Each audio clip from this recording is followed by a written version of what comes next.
Hey yo, salut, bonjour, salutations, on se retrouve aujourd'hui pour une nouvelle vidéo sur ma chaîne Uriel Guéry. Et aujourd'hui on va parler de la série de livres Chroniques de San Francisco de Armistead Maupin. Juste avant que je commence, n'hésite pas à t'abonner à cette chaîne YouTube si ce n'est pas encore fait et à liker cette vidéo si elle te plaît, et c'est parti!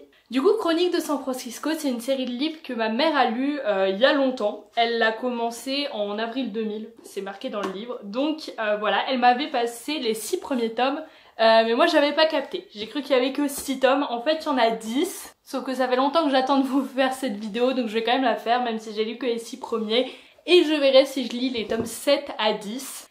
Du coup je récap un peu, Chroniques de San Francisco, le premier tome il est sorti en 1978 aux États-Unis, il a été traduit pour la première fois en 1998 en France, donc 20 ans plus tard.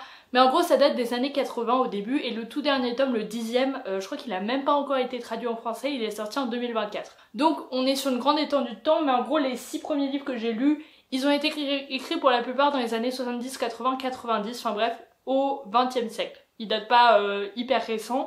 J'ai donc lu les 6 premiers tomes, Chroniques de San Francisco, Nouvelle Chronique de San Francisco, Autre Chronique de San Francisco, Baby Cakes, D'un bord à l'autre et Barbary Lane. Genre j'aime trop comment les 3 premiers tomes il n'y avait aucune inspiration pour les titres et après ils se sont dit on n'a plus de façon de dire que c'est encore des chroniques de San Francisco. Enfin bref. Du coup je vais vous faire un résumé seulement du premier tome parce que j'ai pas envie de vous spoiler, mais Chroniques de San Francisco c'est l'histoire d'une fille qui s'appelle Marianne et qui vient un petit peu de la campagne.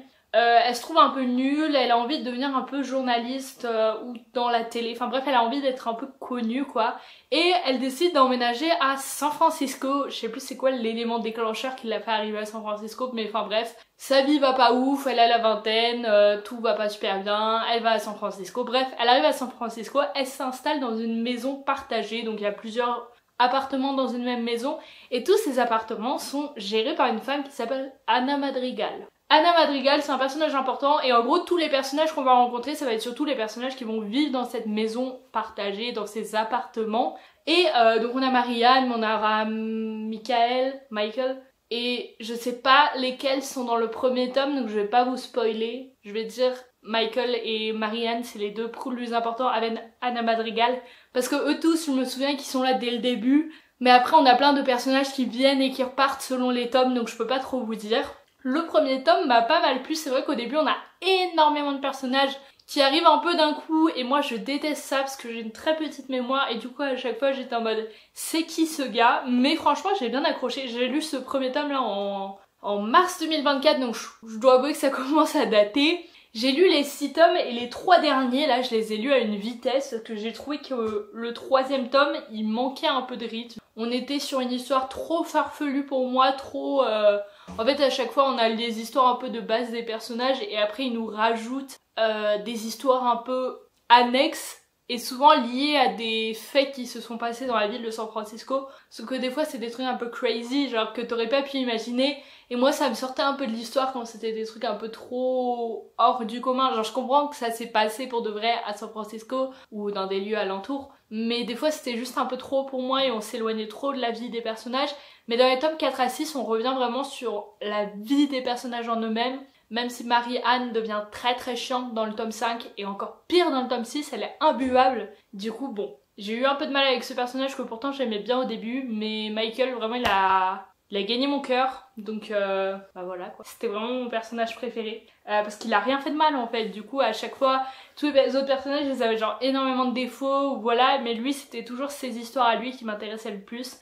Du coup, comme vous pouvez vous en douter, on est dans les années 80-90, donc ça parle de plein de sujets importants. C'est un livre qui parle beaucoup plus de la communauté LGBT que ce que j'aurais pu croire, parce que dans ma tête, écrit en 1978, enfin je me disais que peut-être ça allait l'aborder, mais pas d'une super façon, mais franchement, c'est mieux écrit que des trucs d'aujourd'hui qui parlent de la communauté LGBT. C'était incroyable, il n'y avait pas de mots maladroits, il n'y avait pas de choses mal dites, etc.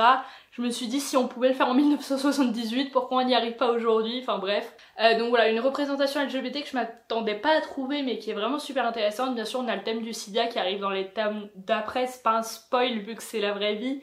Et du coup ça, j'ai trouvé ça très intéressant parce que en fait on est dans la vie de ces personnages fictifs mais on vit une période qui s'est vraiment passée. J'imagine que si vous êtes né dans les années 60, pour vous c'est moins intéressant de lire ça parce que vous l'avez vécu, mais pour quelqu'un qui l'a pas vécu, être vraiment dans ces livres et voir chaque année les événements qui sont déroulés dans le monde et la façon de penser des personnages sur ces événements, c'était assez intéressant parce que je me disais, bah moi le sida dans les années 80-90, bah je l'ai pas vécu, les trucs qui ont pu se passer à San Francisco dans les années 70 non plus, enfin voilà, j'étais pas née, et du coup je trouve ça hyper intéressant d'avoir ces livres et de se dire que bah c'est que des trucs qui se sont vraiment passés, ou des fois il extrapole un peu, mais voilà, et je trouve que c'est super intéressant. On voit que San Francisco c'est vraiment une culture à part du reste des États-Unis, mais oui, une représentation de la communauté LGBT qui est vraiment super intéressante, et j'étais sur le point de vous dire, si vous avez un livre à lire pour le Pride Month, c'est cela, mais je me rends compte que cette vidéo elle va sortir dans genre super longtemps, parce que, ah non mais c'est déjà fini en fait le mois de juin, on est le 1er juillet, je viens de me rendre compte. Bon bah pour le Pride Month, le mois des fiertés de l'année prochaine, bah vous pouvez lire Chroniques de San Francisco, franchement c'est trop cool. Il me reste du coup 4 tomes que j'ai pas lus qui s'appellent le 6, non le 6 je l'ai lu pardon. Le 7 c'est, bah c'est un spoil non je vais pas dire. Le 8 c'est Marianne en automne, le 9 c'est Anna Madrigal et du coup le 10 il n'a pas été traduit. Et j'ai trop envie de les lire, mais en même temps j'ai peur d'être un peu déçue parce que le tome 6 m'a quand même un peu moins plu. Genre il était addictif, en fait c'est des livres vraiment très addictifs qui je trouve se lisent vraiment très rapidement. Mais malgré qu'il soit addictif, l'histoire du 6 m'a moins emportée parce qu'elle était un peu moins intéressante, elle était un peu triste. Alors que les autres tomes avaient plus des trucs un peu sympas, des histoires d'amitié, d'amour, voilà. Le tome 6 était plus sérieux j'ai trouvé, du coup j'ai un peu moins aimé, du coup j'hésite un peu à lire les tomes d'après. Je pense que je vais les lire quand même mais pas tout de suite parce que là en genre 2 semaines, je viens de lire les 3 derniers tomes, ça fait beaucoup. J'avais un peu espacé les autres tomes, mais c'est vrai que c'est des livres qui se lisent vite. Ils font tous à peu près entre 300 et 450 pages, mais en vrai ça s'enchaîne assez vite, il n'y a pas de chapitres. Genre c'est des petites chroniques en fait, pas des petites histoires de chaque personnage et ça s'enchaîne assez vite, ça se lit assez vite. Mais je pense que je vais lire les tomes d'après mais pas tout de suite parce que là je suis un peu en mode overdose, donc peut-être à la rentrée je me dis ça peut être pas mal. En fait ce qui est bien c'est que des fois j'ai laissé genre, je pense que j'ai laissé genre 1 mois et demi entre le tome 3 et le tome 4 et du coup je me suis dit est-ce que je vais me souvenir de l'histoire, mais en fait en 3 secondes t'es replongé dedans, tu te souviens de tous les personnages, tu te souviens de tout ce qui s'est passé, t'as vraiment une ambiance qui est très familière, très sympa. Ce que j'ai moins aimé dans le tome 6 c'est que cette ambiance elle s'en va un peu et du coup j'ai moins aimé et j'ai peur, en fait ma mère m'a dit que les tomes 7 à 10 ils sont plus fixés sur un seul personnage et j'ai peur que ça me plaise un peu moins parce que moi ce que j'aimais bien c'était cette ambiance à San Francisco, dans leur maison etc. Et j'ai peur que plus ils vont vieillir, moins ça va être intéressant en quelque sorte. Enfin là ce que j'aimais bien c'est qu'ils avaient la vingtaine au début, la trentaine à peu près, à la fin voire le début de la quarantaine, mais c'était quand même assez intéressant. Parce que je me reconnaissais assez, mais je me dis si je commence à avoir la cinquantaine, la soixantaine dans les tomes d'après, ça va commencer à être un peu chaud pour moi. Quoi qu'il en soit, c'était des très bonnes lectures, j'aime beaucoup le style de l'auteur parce qu'on a des émotions, mais ça reste quand même rapide à lire, facile à lire, c'est très addictif franchement. Quand je lisais, des fois je lisais 200 pages d'affilée sans m'arrêter. Le tome 5 et le tome 6 je les ai lus chacun en une journée parce que j'avais du train à faire etc. Et en fait c'est tellement addictif que tu le reposes même pas, donc c'est vraiment super bien. C'est des lectures sympas, ça fait un peu lecture d'été je trouve. Donc voilà, si vous avez envie de lire quelque chose, bah franchement je vous conseille vachement ces 6 tomes. Les tomes d'après je peux pas vous les conseiller pour l'instant parce que je les ai pas encore lus, mais si je les lis, je suis pas sûre que j'en ferai une vidéo spéciale parce que déjà que les 6 premiers tomes je sais pas si ça va intéresser grand monde, mais les 4 tomes d'après, genre les tomes 7 à 10, je me dis ça doit être tellement peu de gens qui l'ont lu dans ma communauté que voilà, je pense pas. Mais en tout cas ces livres là je vous les conseille, j'ai pas trop d'aspects négatifs à part le tome 6 qui m'a un peu moins plu et le tome 3 aussi qui m'avait un tout petit peu moins plu. Et certains trucs un peu trop fantasmagoriques pour moi, enfin c'est pas ça le mot mais moi je me souviens plus, un peu trop extravagant pour moi, mais ça restait sympa à lire et j'ai beaucoup aimé les tomes 4 et 5 qui sont pour moi beaucoup plus plongés dans le réel mais pas encore chiants comme le tome 6. Donc voilà, je dirais que mon tome préféré c'était sûrement le 4 ou le 5. Voilà pour mon avis, j'espère que ça vous a plu, je vois pas souvent parler de ces livres et pourtant j'en ai parlé un petit peu autour de moi que je lisais ça.